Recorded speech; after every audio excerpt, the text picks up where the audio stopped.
Passado resolvido, futuro decidido. Capítulo 3. Eventos de injustiça e intimidade. Assim como a verdade precisa ser reconhecida para libertar, a dor precisa ser identificada para ser ressignificada. Até agora, você ficou desconfortável com alguma passagem do livro? Pode ter sido na introdução, no primeiro capítulo ou nas páginas anteriores. Fiz você se lembrar de alguma ocasião do passado? De alguma decisão que antes não parecia tão precipitada, mas pensando bem, era provavelmente um jeito de compensar uma emoção que você não queira encarar? Se você se sentiu mal, não é um problema. Você está buscando essa verdade com o livro. Também não é um problema se você continuou bem. Cada pessoa tem percepções diferentes e você pode processar esses insights de outros jeitos. É como naqueles momentos em que casais discutem e criam-se 3 versões para o acontecido: a versão do marido, a versão da esposa e a versão completa. Todos nós processamos as nossas versões dos fatos. Alguém está mentindo? Não necessariamente. O marido faz uma análise com as percepções dele e a esposa tira suas conclusões dentro de suas próprias bases de percepções. Ele está correto em seu universo e ela está correta no mundo dela. Geralmente, esse tipo de discussão apenas se resolve quando um dos dois lados, ou ambos, na melhor das hipóteses, muda parte de suas percepções para que caminhemos juntos. É por isso que existe uma mudança tão grande de panorama quando pessoas que namoram decidem se casar. Em discussões anteriores era mais fácil. Eles se despediam e cada um ia para sua própria casa, pensar sobre o ocorrido e analisar as próprias percepções. E um casamento? Especialmente naqueles que ainda estão no início, e dependendo do caso, o casal tem como moradia algum lugar menor, e você não pode nem fugir para outros cômodos. A situação torna-se mais complicada. Confesso que considero impossível você encontrar alguém que tenha a mesma percepção das coisas que você. Isto mesmo, é impossível encontrar alguém que goste das mesmas coisas que você, na mesma intensidade que você. Não dá para fugir sempre. Se você fugir hoje, provavelmente encontrará no próximo relacionamento as mesmas razões que o motivaram a fugir anteriormente. E por isso, a melhor solução para esses conflitos é desenvolver a maturidade emocional a partir de novas percepções criadas por meio de novas experiências e observações vividas juntas, novas experiências do casal. Sua percepção é criada a partir da sua história. Para mudar sua percepção, você precisa escrever uma nova história. Eu quero ajudar você hoje a viver seus melhores dias, criar suas melhores lembranças e fazer no futuro próximo suas melhores escolhas. Suas escolhas emocionais não mudam o ambiente no qual você está inserido, mas a percepção que você tem em relação a ele. No casamento, por exemplo, cada um enxerga determinados acontecimentos de uma maneira. A forma como seu cônjuge fala com você durante um problema pode machucar, mas, sem perceber, esta pode ser exatamente a mesma forma como você se comunica. A diferença é que seu conjunto de palavras, o tom de voz ou a imposição de sua oratória não afetam em nada a outra pessoa. Em um ambiente de trabalho, pode acontecer o mesmo. O chefe que você enxerga como autoritário, energético, cruel, pode não ver da mesma forma. Ele pode se sentir apenas firme, orientador ou focado em resultados. Existem 5 linguagens do amor, e eu sei que você se encheu de curiosidade, mas prometo que entenderemos isso mais à frente. O que você precisa saber agora é que todos nós transitamos nas 5, em momentos diferentes, e existem uma ou duas que sobressaem em cada tipo de pessoa. Para alguns, é a linguagem de afirmação. Quando o marido ou mulher reclama que a mulher ou o homem não o elogia, por exemplo, ela o acusa de ser carente. Ela pode estar cometendo um erro. Ele não é necessariamente carente. Aquela linguagem de amor significa algo dentro dele. E é simples assim. Precisar de afirmação, validação, não significa que você seja necessariamente alguém que está carente. Para minha esposa, por exemplo, os elogios não fazem muita diferença. É bom, mas, se não acontecer, ela nem percebe. Já eu adoro ser elogiado, ainda mais por ela. Quando isso não acontece, eu fico triste. Nessa situação, a maturidade seria ela ser capaz de alinhar suas percepções para compreender minhas necessidades emocionais. E para uma relação dar certo por muito tempo, os dois lados precisam fazer o mesmo, até porque o melhor relacionamento é aquele em que ambos colocam as necessidades do outro acima das suas, sem mudar quem realmente são, e se comunicando não em sua linguagem, mas naquela que é bem recebida pelo outro. Vamos estudar tudo isso. O importante é não se apressar. As soluções começam a chegar na hora certa. O melhor seria que você tivesse aprendido todos esses conceitos ainda na infância. Como não aprendeu, agora vai precisar esperar mais um pouco, mas garanto, a solução virá e a espera vai valer a pena. A origem da dor. As dores passadas são a origem de muitas escolhas erradas em nossas vidas, e enfrentá-las parece difícil, como entender o que nos marcou e machucou, deixando programações emocionais das quais sequer temos consciência. Chegou a hora de tratar as feridas geradas pelos eventos que provocam dor. Tais eventos serão, daqui para frente, chamados de eventos de injustiça. Para uma criança, uma simples ameaça pode ser considerada um evento de injustiça. É comum no esforço de educar as pessoas ameaçarem as crianças. A exemplo do filho que não vai dormir depois de ser mandado para a cama, e a mãe ou o pai ameaça de perder o videogame. A ameaça não ensina que determinado comportamento é errado, apenas que não convém fazer enquanto existir a possibilidade de punição. Quanto menos pressão externa a orientação ou movimentação de fazer tiver, mais eficaz será. Aquele que concorda contra sua vontade continua com a mesma opinião. A ameaça pode gerar estímulo de dor, é inconsciente. A criança não sabe que ela foi gerada e, por não saber, não tem como procurar ajuda para entender o que aconteceu dentro de si quando foi ameaçada.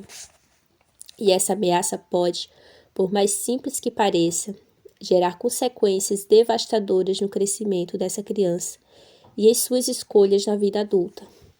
Um exemplo disso é o que aconteceu com um cliente. Ele e sua mãe estavam em um evento com muitas pessoas aglomeradas e, de repente, ele se perde da mãe. Minutos depois, sua mãe o encontra e o corrige dizendo: "Nunca mais saia de perto de mim, pois se isso acontecer novamente, você poderá ser raptado e criado por uma família que não é a sua." Para a mãe, aquilo foi apenas um alerta, uma orientação, mas para o filho soou como ameaça.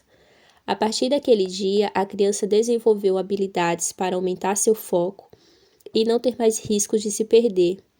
Ocorre que, para aumentar o foco, ela se tornou introvertida.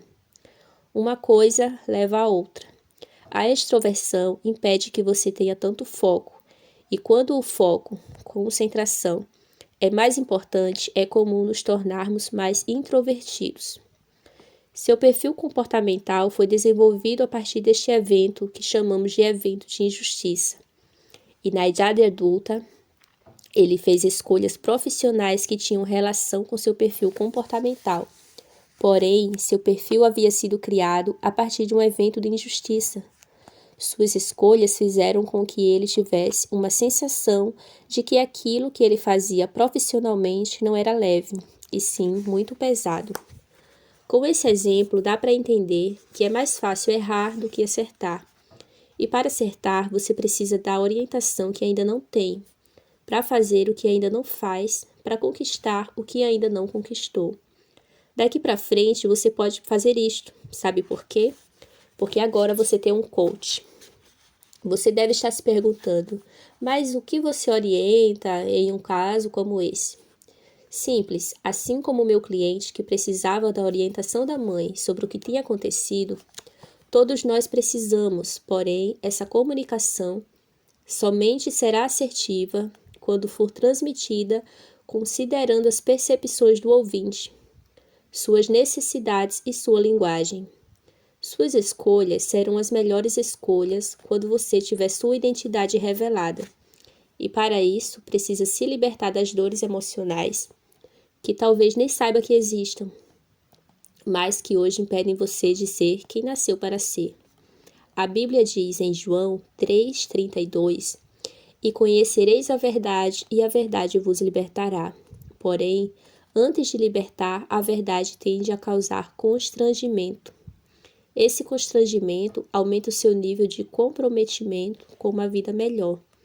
Se você não sente constrangimento com algo, não sente vontade de mudar isso, com qualquer pessoa que, diante de um comportamento tóxico, obtendo sucesso diversas vezes, torna-se um especialista naquilo e jamais terá vontade de encerrar aquele comportamento.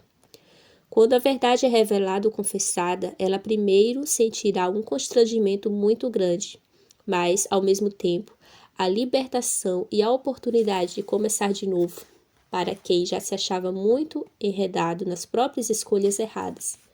Eu acredito que sem constrangimento, nenhum comportamento será mudado.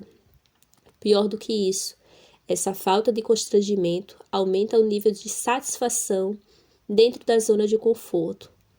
Quando a pessoa é finalmente confrontada em seu comportamento tóxico, ela se torna dissimulada, achando que todos os outros em volta dela estão enganados.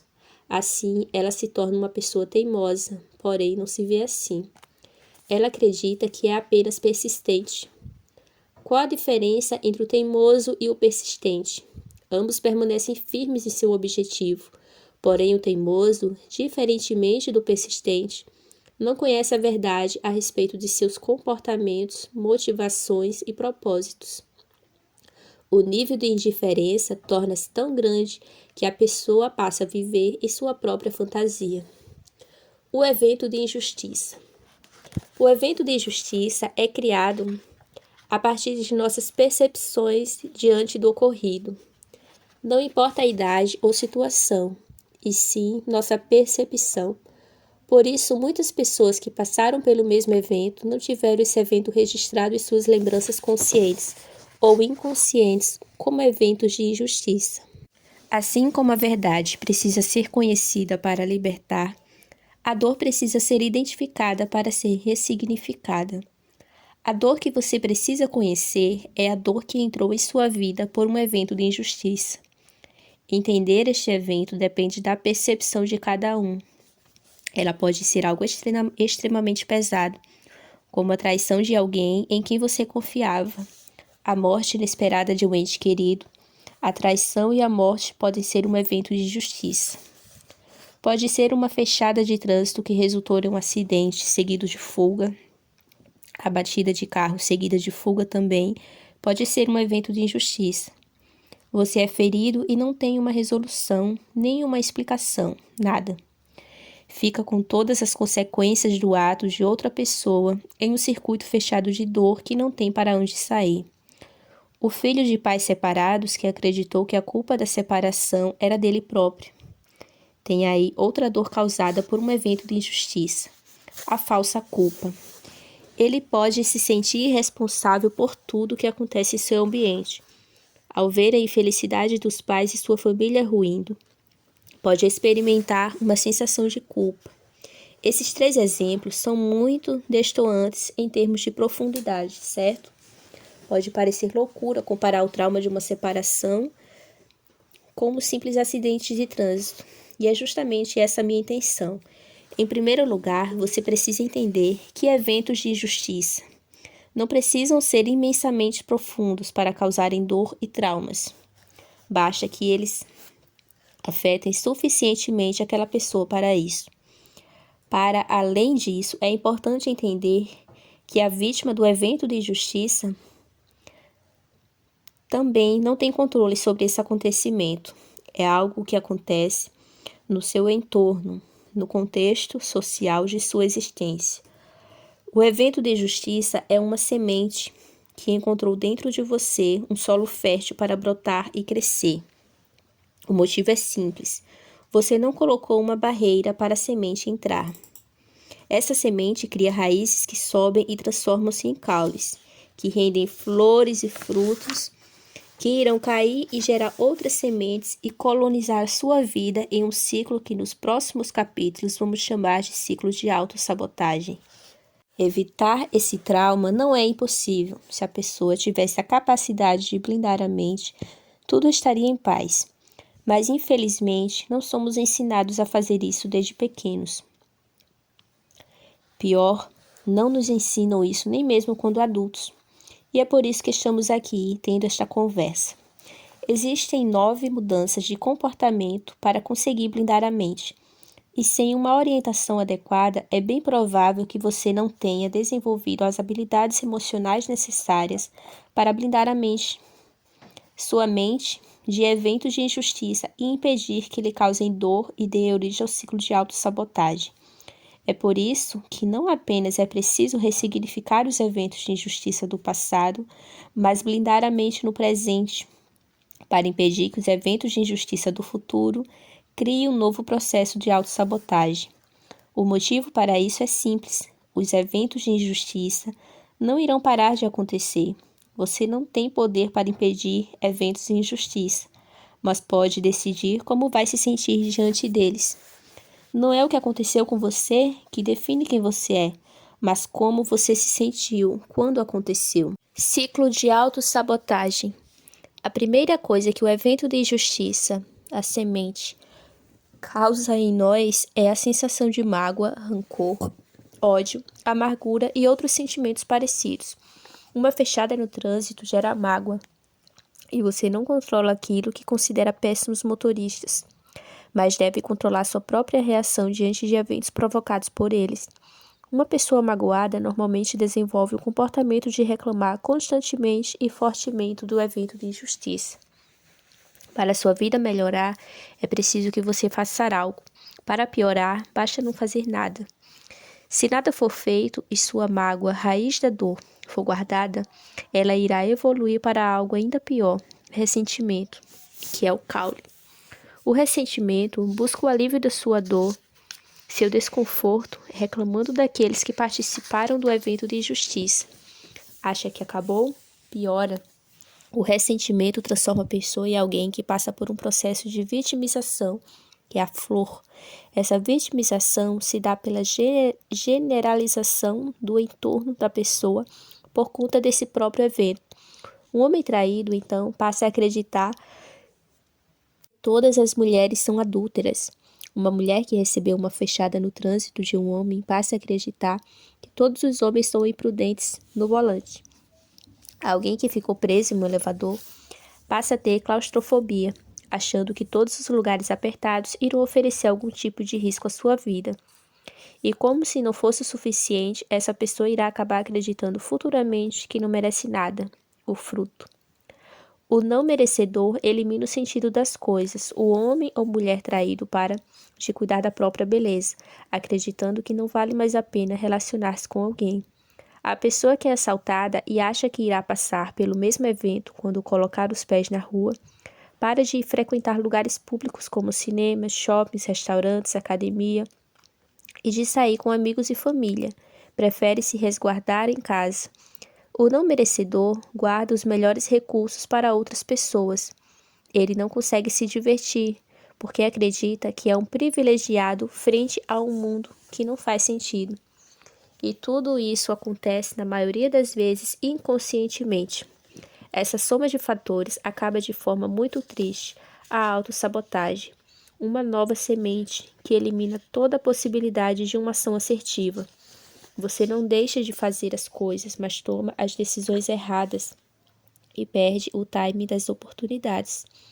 Você sabe o que tem que ser feito, mas não consegue fazer, pois saber exigir de você habilidades cognitivas, fazer o que tem que ser feito exige de você habilidades emocionais.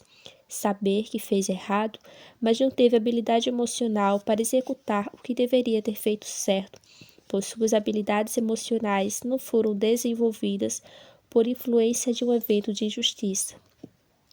Esse evento de injustiça lançou um estímulo de dor que encontrou em sua mente solo fértil e lá prosperou, pois não encontrou resistência, habilidades para blindar a mente, até construir um ciclo de autossabotagem que o levou a desenvolver comportamentos tóxicos que o impedem de viver a vida que você merece. Conheci um rapaz que sofria de um problema de disfunção sexual, que se apresentava unicamente em relacionamentos amorosos, no caso de relacionamentos sexuais esporádicos com pessoas porque ele não sentia nada além de atração. Seu corpo funcionava perfeitamente bem. Porém, quando um desses relacionamentos se tornava algo mais íntimo e duradouro, ele não conseguia funcionar. O pai desse garoto traiu sua mãe com todas as pessoas possíveis e não tinha relações sexuais com a mãe.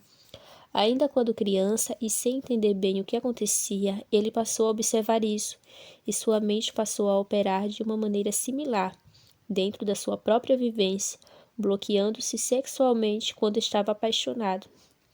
Ele funcionava bem com mulheres ocasionais, mas com as que se tornavam íntimas, não. Era uma repetição do que ele observou, mesmo sem perceber, em seu pai. Ele cresceu vendo o pai manter relacionamentos sexuais ativos esporádicos e com mulheres desconhecidas, mas não se mantinha ativo sexualmente com a mulher com quem tinha se casado. Ele não podia voltar ao passado, mas precisou ressignificar a dor que seu pai o fez sentir. Sua disfunção sexual não foi transformada entrando em uma máquina do tempo, voltando ao passado, mas o presente e o futuro se alteraram pela ressignificação. E hoje ele não sofre mais desse problema.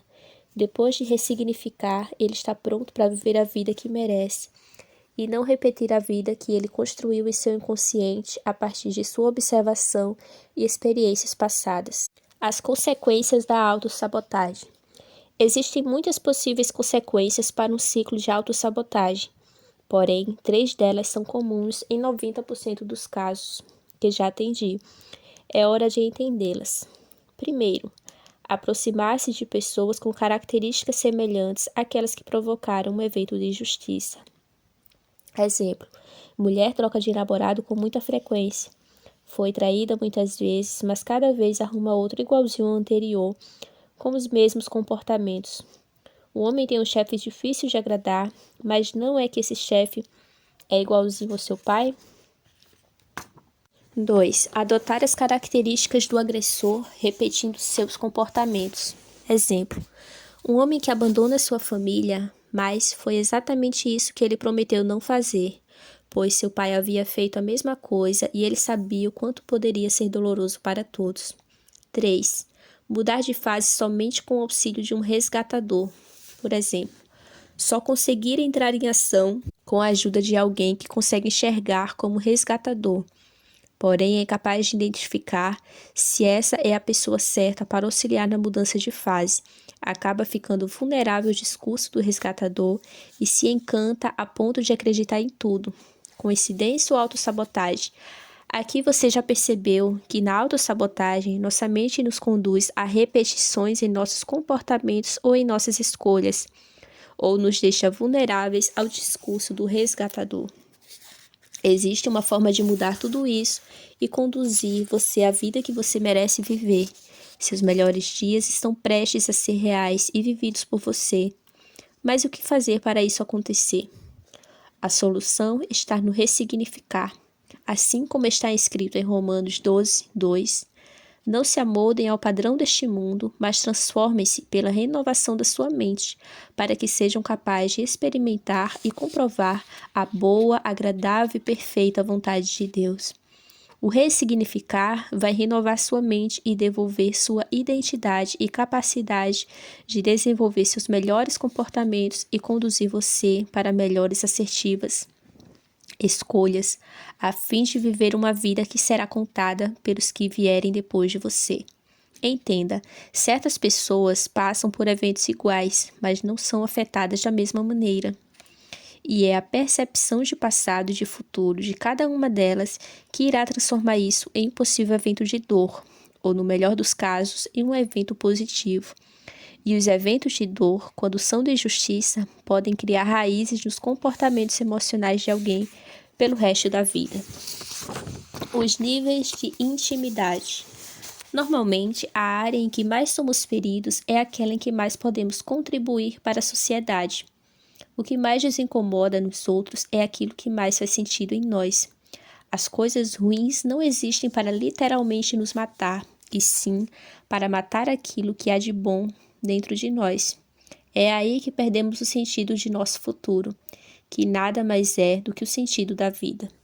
Eventos de dor, que também podemos chamar de estímulos negativos, não são criativos, são repetitivos e pouco originais, e provocam consequências repetitivas. É fácil identificar o que precisa ser ressignificado em seu passado e a partir de comportamentos atuais. Pense no que aconteceu de ruim hoje e entenderá o motivo olhando para o ontem. A única coisa criativa em nossas vidas é o bem. Estímulos positivos fazem com que a sua criatividade aflore, a sua capacidade de resolução de problemas, mudanças que nos fazem caminhar para frente, a capacidade que um evento do passado tem de influenciar positiva ou negativamente seus pensamentos, emoções ou sentimentos está relacionada à sua percepção, conforme explicado anteriormente. Porém, sua percepção é fortemente influenciada pelo nível de intimidade que a pessoa que participa do evento tem com você. Mudar de fase. Mudar de fase é ser capaz de vencer o desafio da fase atual e ser merecedor da recompensa. Porém, essa vitória depende exclusivamente dos recursos que você possui hoje e não daqueles que possuirá na fase seguinte. Vencer hoje não é uma questão de quando eu tiver isso, aí sim serei capaz. Quando ele e ela me entender nisso, quando meu filho me obedecer. Para vencer, você precisa ser sua melhor versão na fase atual, com os recursos que você tem hoje. Não importa se você ganha pouco, seja o melhor no trabalho com o salário que recebe, seu filho é desafiador, isso não tira sua responsabilidade de ser a mãe ou pai que ele precisa.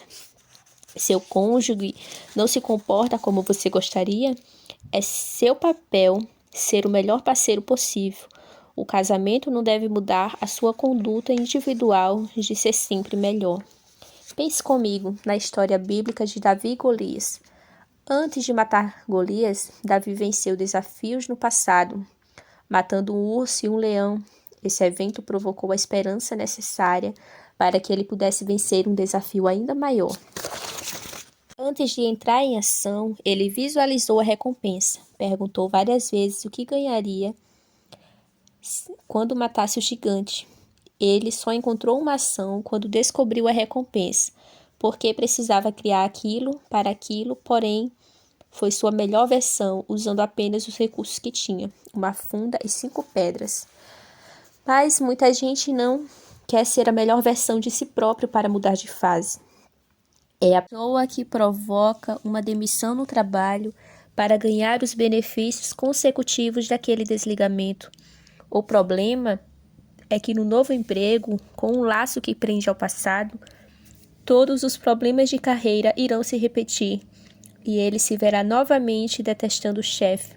Mudaram as pessoas e o local, mas a percepção da pessoa continua a mesma, só que ela acha que é o mundo, na verdade, que continua o mesmo.